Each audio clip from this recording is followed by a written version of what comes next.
做自由的模型，听 C 狗为您分享。Hello， 大家好，欢迎各位收看这一期的魔安分享。本期要和各位分享的是万象剧院的首款拼装模型天气。那么本款模型的定价是236元，也是这2年我个人经历的这么多模型厂家里边为数不多的一个一边制作一边发进度的厂家。不过最后也因为宣传的问题整了点乱子，目前算是解决了吧。那么我这一次也是拿到了平台件，很荣幸，身为厂家鬼见愁的我，话说这个名号到底是从哪儿来的呀？能够得到信任也是挺不容易。拼装完成以后，针对各种问题也是进行了反馈，同时目前万象剧变那边也是发了动态，表示会进行一定的更改，能改多少这个真不太好说，不过至少是有个态度。同时前面说了一点，本款模型的板件排布和说明书的指示是很不错的，可以做到及时清板。我个人的拼装思路是支架、背包、浮游刃、头部、胸部、胯部、手臂和腿部就2选1就可以了。板件也是基本上做一个部分就能清一个部分，这个恰恰是现在大多数模型缺少的流程。注意，这句话并不绝对，我说的是大多数对比天启的板件排布要比较舒服。那么本期视频就让我来给各位展示一下这一款模型我个人认为一些比较不错的设计和缺点，所以我们直接开始正片。本款模型的内容物包括天启主体、环形背包、10个浮游刃、光束套件、支架地台、浮游刃、支架连接件、金属武器杆1根、造型手6对。作为特点呢，夜光套件1套，发光效果还不错，同时水贴也是带有荧光效果的，不过我懒了，有点没贴。关于荧光套件，在紫光灯下或者晚上的状态确实还可以，不过按照我个人的审美，天启本身就已经有着大量的细节分色，再添加这种明显的透明件，反而会有点乱，所以我个人也算是进行了一定的取舍，仅仅在头部和胸部的位置是使用了夜光透明件，搭上接人器和类似于胸部核心的状态。根据官方在2023年11月15号发布的整体配件图，也是在后续引起了不小的争议，在之前的动态里也是表明了我个人的态度，在这里就不去过多的赘述。而且图中作为特点框出来的2个浮游刃，大部分的板件也都是完整的在一块大板件上，想单独拿出来以及后续批次不做的话，这个确实会比较难。在尺寸方面，本款模型的高度是24厘米，和 MG 沙拉比是差不多的高度。装上背包以后，最高的高度来到了41厘米，宽度也是41厘米，整体的尺寸还是非常的大。各位如果想进行收纳的话，一定要记得好自己的空间。由于没贴水贴，也为了不糊弄事儿，渗线我还是做了的，整体的刻线还是比较清晰，渗线的过程会比较流畅。主要是本身的细节就已经太多了，再贴水贴的话，对我个人来说真的是有点乱了。并且还是要说一下，本款模型的铝箔贴纸是很薄，粘性也是很不错的那一种，粘贴的时候也会更加的方便。首先我们来看一下头部，天启的头部最初看官图的时候，个人感觉是很乱的，实物拿在手里也是这个感觉。比如接人器两侧的零件给它去掉，然后零件边缘的凸起再去掉一些，整个头部相对来说会更干净。不过天线内部的细节刻画可以保留下来。关于天线的状态也是看到了很多朋友的吐槽，个人拼完了以后有一些我个人的看法。不知道各位还记不记得 MG 独角兽3号机菲尼克斯毁灭模式的天线，整体的造型是一个张开的凤凰。考虑到天启后续也有一个鸟形配件包，所以我个人感觉天启的天线也是这个展开的鸟形，加上前端也有设计转折，看着就像鸟喙一样。如果这么想的话，那么这个设计也算是合理了许多。尾端接人器也是提供了贴纸，头顶内部和眼睛都是透明件，这里我选择了夜光透明件，即便是在没有光的情况下，看上去也会明显一些。在眼睛部分是提供了3种颜色，我个人比较钟爱的是这个红色的眼睛状态，很帅。然后我们来说一说头部的可动，首先在头部内部是提供了一个基础的可动关节，也是带有一定的可动。再一个就是脖子关节的设计，这个部分原本是和胸部组装在一起的预组装零件，上下都是球形关节，不过这2个部分的连接相对来说会有一些松，但是固定头部的造型还是完全够用的。同时针对这2个球形关节还单独设计了翻折可动，下端可以大幅度的向前弯曲，上端也可以大幅度的向后弯曲，加上整体的长度是比较可观的，再配合头部内侧的零件，整个头部的活动范围其实是非常优秀。低兜幅度很大，但是抬头幅度会受到后方遮挡零件的干涉，并且接人器和胸部金色零件也会有干涉，当前角度就是最大的可动了。再一个，得益于胸部给的活动空档足够大，所以想摆出一些夸张的动作，调整好角度也是完全可以的。胸部整体的分色处理和细节会非常多，这个部分按照我个人的审美，如果可以省略一些凸起和凹槽的话，整体的观感可能会更好一些。为了更好的展示，我这里是把胸部单独拿出来，先看一下骨架部分。胸部的预组装骨架也是比较完整的，并且有着多种可动配置。不过我这个胸部组件在腰部的位置是没有办法完全挺直，整体会呈现一个轻微弯腰的状态，希望这个部分后续大货能稍微处理一下。这个时候再装上部分外甲，可以看得出来，胸部的外甲配置被分的是比较模块化，不是一层套一层，而是一个部分一个部分的装上去就可以了。同时，胸部虽然没有设计驾驶舱，但是也是配备了类似于能源反应炉的设计，装上胸部外甲之后，也可以从侧面露出来一点。并且胸部上方的装甲也可以轻微的进行展开，配合紫光灯的话，按照我个人的想法，也可以是能源过载，或者是释放胸部大型光束炮的一种可能。上方的这个展开有点类似于散热的设计，正好胸部上方两侧也是有散热器的细节展示。顺带一提，本款模型下端前后盒中间会留有空隙，这个部分并不是完整贴合的。胸部的弯腰可动可以达到当前的水平，并且在弯腰的时候，背部的装甲也会进行联动。联动的零件内部也是有填充的设计，这个部分虽然可动幅度不大，但是做的效果还是比较不错的。同时，左右侧摆关节也是提供了两段，活动幅度也还算可以，并且腰部两侧的零件也是带有部分可动设计。不过，按照零件的细节刻画，这个部分应该是压杆的设计，如果可以做成分件的话，那么这个效果会更好一些。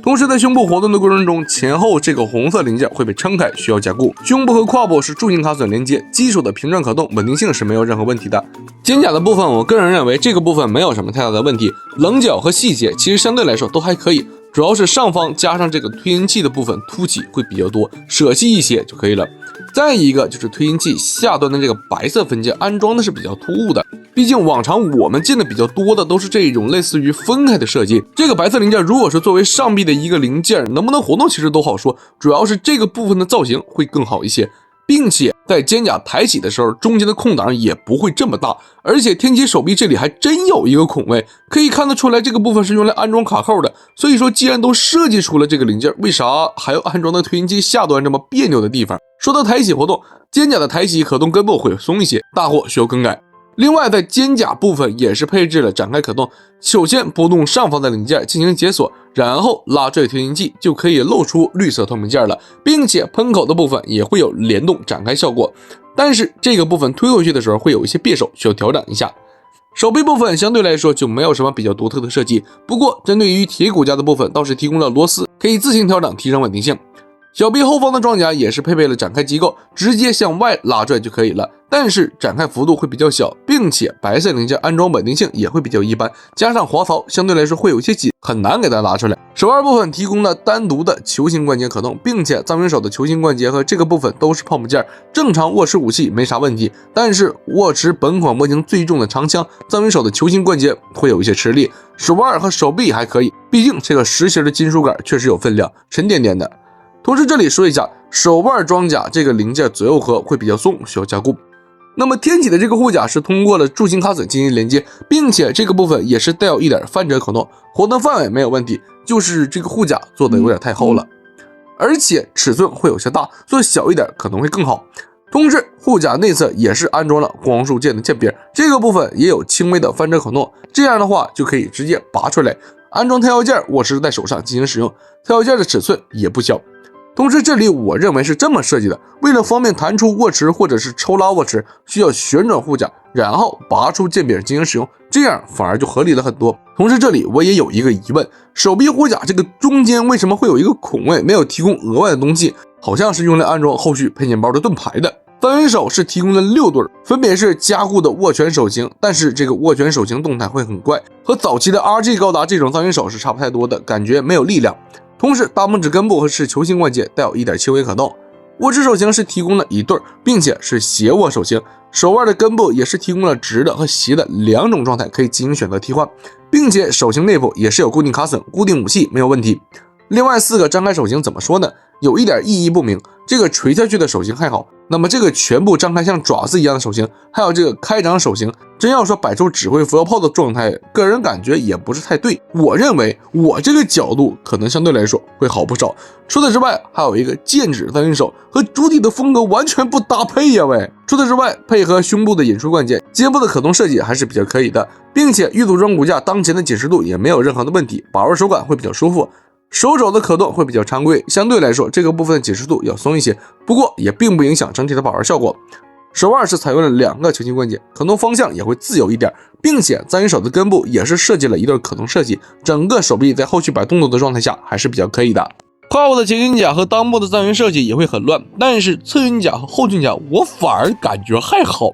还是老问题，凸起和转折实在是太多了，少一点再过渡一下就会好不少。前裙甲也是带有一个展开机构，直接下拉白色零件就可以联动展开。那么背部的内衬中间的零件是用来固定和裙甲的组装，这个部分会有些松，需要加固。侧裙甲上方的这两个金色零件就会显得很多余，在腰部也没有能和这个部分产生一个过渡的颜色，去掉了反而会更好。同时侧裙甲也不具备展开，不过侧裙甲内部的细节刻画是做的比较不错，对我个人来说却是一个刚刚好的状态。后裙甲就是一大片的设计，上方也是设计了镂空和凸起，这个部分反而没有那么乱。同时后裙甲也是带有展开联动结构，不过推回去的时候会有卡顿，需要调整一下。在内衬部分也是完整的配置，只不过这个内衬我个人感觉有点乱，全是框架细节，反而不太清楚想表达什么。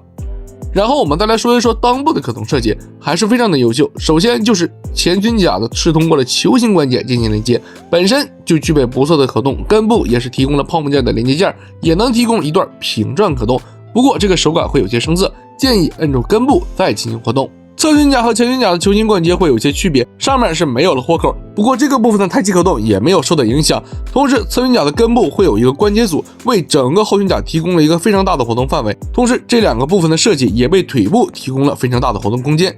后裙甲是两个零件夹在这个柱形卡榫上的，一旦后裙甲活动到顶部，这个部分就会被顶出来，所以会有些松。正常安装到位就不会出现松动的情况了。裙甲的部分就介绍完成。除此之外，裆部前端的装甲是直接连接在骨架上的，为了提升稳定性，两侧还安装了零件进行加固。不过这个加固零件安装反而会有些松，同时裆部的安装会有些紧，就显得没什么大用了。另外在可动方面，前面我们也是提到了胸部的弯腰可动只有这个状态，但是在胯部还提供了一段额外的弯腰可动，并且这个部分的可动设计在了裆部前端，这个时候在活动的过程中，侧裙甲和前裙甲也会一起跟着活动，达成一个防穿帮的状态。不过这个地方只要你想直接翻成90度也是没有问题的，但是会受到腰部的干涉，并且正常弯腰状态下，腰部的黑色零件会和裆部的红色零件产生干涉。如果这个部分能像夜空骑士一样做一个内收，那将是绝杀。另外，大腿根部的下拉位移可动也是常规表现，当前的紧实度没什么太大的问题，但是这个部分是两条腿一起活动的，而不是单独活动。天启的腿部设计真的是异常的粗壮，并且和其他几个部分不同的是，其他的外甲都是可以看作单独的一个整体，骨架是一个单独的框架，而腿部属于是一层套一层的叠加状态。这里我保留了一张腿部骨架的图片，算是一个比较完整的状态，不过细节也就那样了。腿部的这一大堆造型怎么说呢？好像还能接受，难道是我的审美被强奸了？大腿部分的细节和分色处理的还不错，侧面中间还有一段镂空结构，膝盖后方的金色零件还可以替换成黑色零件，就看各位自己的喜好了。膝盖这部分真的是一大坨，并且膝盖装甲前端还有一个尖儿，话说这个部分不能也能当武器啊。小腿侧面是带有展开机构，这个部分的根部是球形关节进行连接，并且连接件是带有锁定位点，不会脱出。展开以后，内部也是有部分的细节刻画，并且外甲零件背面也是有框架结构的刻画。小腿后方的推进器，我认为是设计成了两个，上方一个小的，下方一个大的，都是带有单独的可动。但是吧，下面这个推进器在抬起可动的时候，内部的喷口方向和上方的装甲还有点冲突，总感觉会很怪。脚腕装甲是通过了一个零件单独连接，中间的柱形卡榫也是提供了不错的可动，类似于那种脚腕侧摆的时候会带动脚腕装甲进行活动。不过天启这个没有联动，得手动进行调整。同时侧面的两片装甲也是球形关节，活动的话也还可以。这一次天启的脚部，这么说吧，我总感觉我见过这种风格的设计，但是我真想不起来了。再一种就是这个白色零件突然转折，然后下面是一个细脚掌的设计，确实挺丑的。不过脚部的细节和分色还是比较丰富，所以也还说得过去吧。后脚跟的安装会比较松，这个部分需要加固处理。剩下的我们来看一下腿部的可动设计。首先就是通过胯部的引出关节加上裙甲的设计，可以得到一个比较优秀的大腿根的可动，无论是前踢、后踢、侧踢，整体的效果都是非常不错的。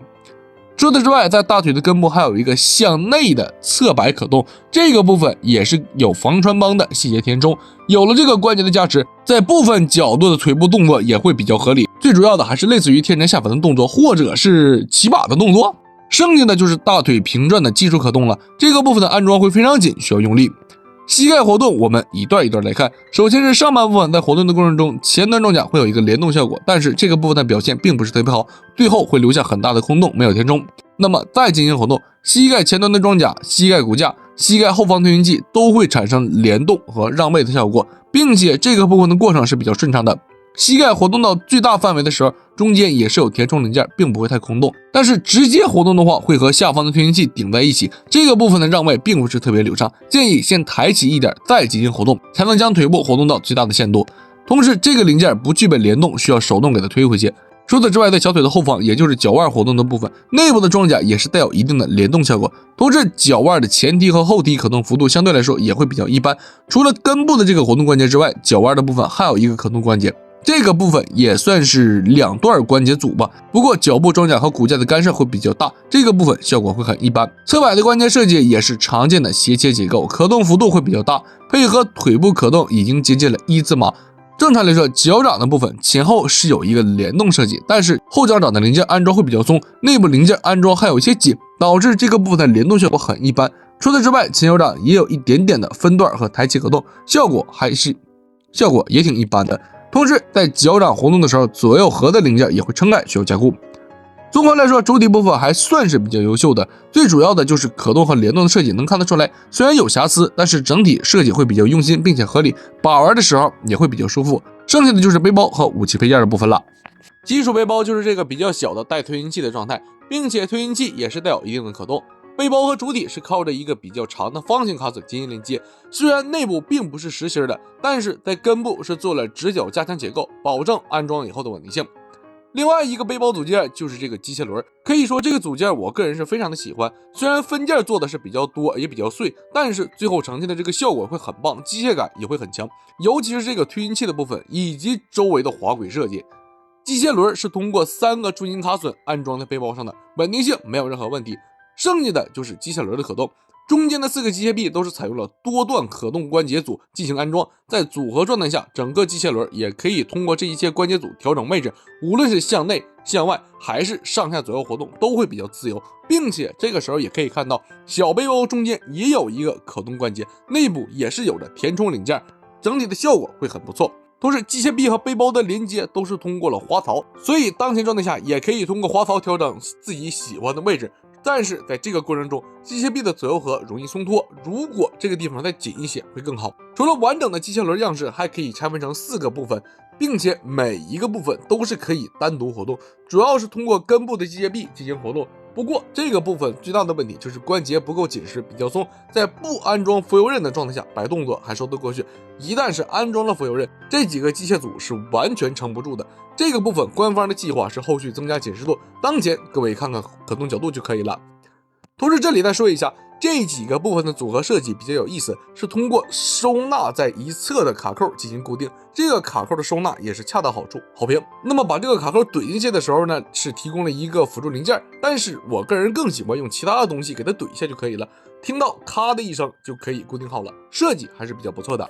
那么剩下的就是作为主武器的10个浮游刃了，每一个浮游刃大概28个分件，这个重复功能量还是比较大的，不过最后呈现的效果我个人还是蛮喜欢。作为武器是给了2个组合模式，首先就是刀刃模式，提供了2个单独的握把，可以选择2个浮游刃进行安装手持，不过本身浮游刃的尺寸就比较厚，所以这个武器作为刀刃的造型会比较盖，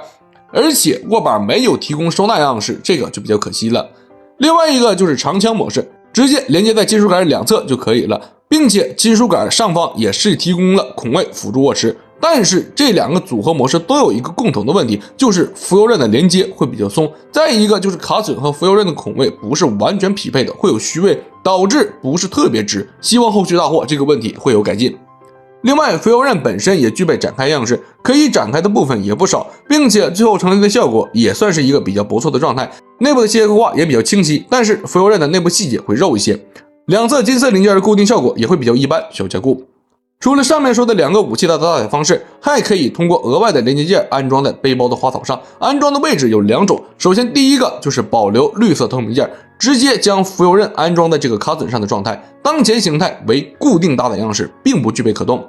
另外一种就是需要拆除原本的绿色透明件，再把浮游刃的连接件安装上去。这个连接件都是左右合，然后通过额外的零件扣合在滑草上的。这个部分的设计，我个人比较喜欢的一点就是提供了锯齿结构来提升滑草的稳定性，算是最大限度保证了把玩的体验。但是这个部分拆除透明件之后，会有多出来的空隙没有遮到。除此之外，就是金色零件这里有一个翻折口洞，但是由于瓶子件的P4漆面会比较厚，这个部分是非常紧的，很难活动，后续大号的漆面也会更改。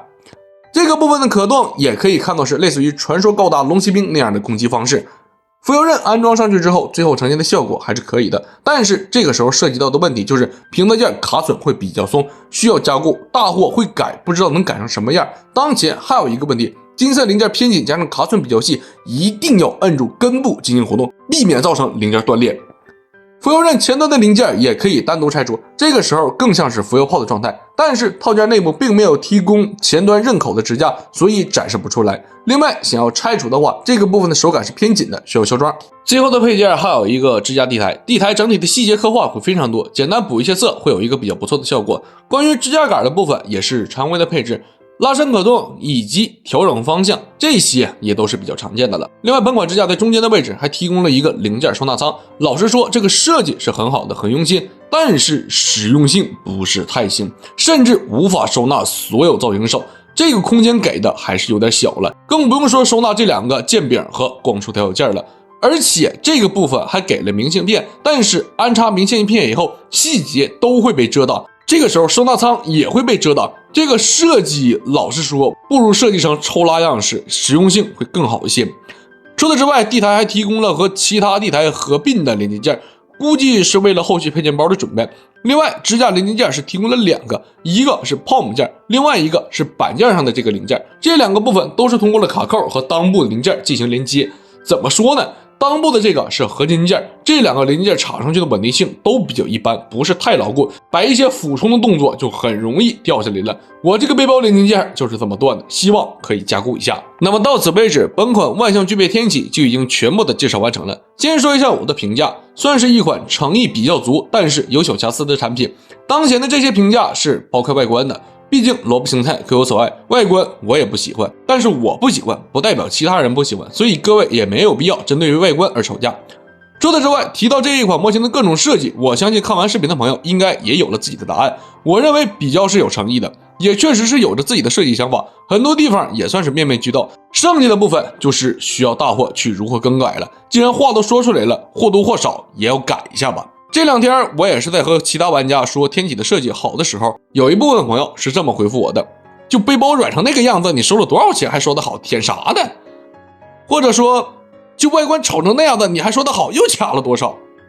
虽然我个人已经免疫了，毕竟也这么多次，自己再没点成长就说不过去了。现在脸皮也确实厚了很多，但是这样的话，我相信对我说过的朋友也会对其他人去说。我更希望玩家在交流的时候能有这么一个状态，我喜欢的或者我不喜欢的东西，我不会去干涉他人喜欢或者不喜欢，也不会去质问。